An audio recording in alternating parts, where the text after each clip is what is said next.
కొలంబోలోని Premadasa stadium వేదికగా పాక్తో జరిగిన మ్యాచ్లో టీమిండియా 61 పరుగుల తేడాతో ఘన విజయం సాధించింది. భారత్ నిర్దేశించిన 176 పరుగుల లక్ష్యాన్ని ఛేదించే క్రమంలో పాక్ 114 పరుగులకే కుప్పకూలిపోయింది.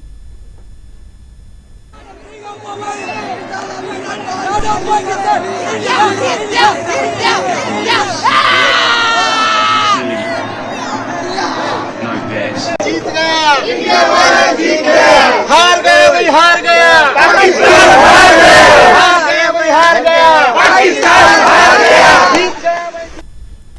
పాకిస్తాన్ కు భారత్ పై ఓటమి అలవాటే అయినప్పటికీ మళ్లీ ఓడిపోవడం చూస్తుంటే ఆ మజానే వేరు. ప్రస్తుతం క్రికెట్ అభిమానుల మనసులో మెదిలే మాటలే ఇవి.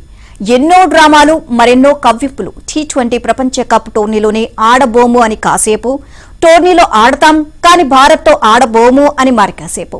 ఎట్టికేలకు వెనక్కి తగ్గి మైదానంలోకి దిగి పాక్ పరువు తీసుకుంది.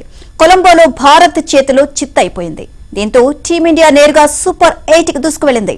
తొలి ఓవర్లోనే పరుగుల ఖాతా తెరవకుండా అభిషేక్ శర్మ డకౌట్ అయ్యాడు. భారత అభిమానుల్లో అప్పుడే ఆందోళన మొదలైంది.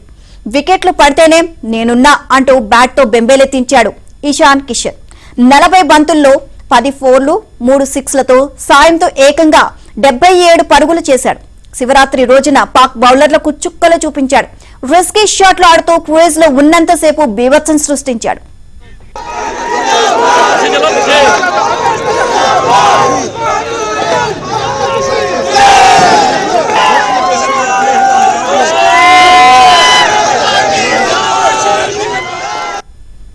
పాకిస్తాన్ పై అద్భుత విజయం సాధించిన భారత క్రికెట్ జట్టుకు తెలుగు రాష్ట్రాల సీఎంలు చంద్రబాబు, రేవంత్ రెడ్డి అభినందనలు తెలియజేశారు. ఈ విజయంతో భారత జట్టు సూపర్ 8కు చేరడం అభినందనీయమని అన్నారు. భవిష్యత్తులో మరిన్ని విజయాలు సాధించాలని ఆకాంక్షించారు.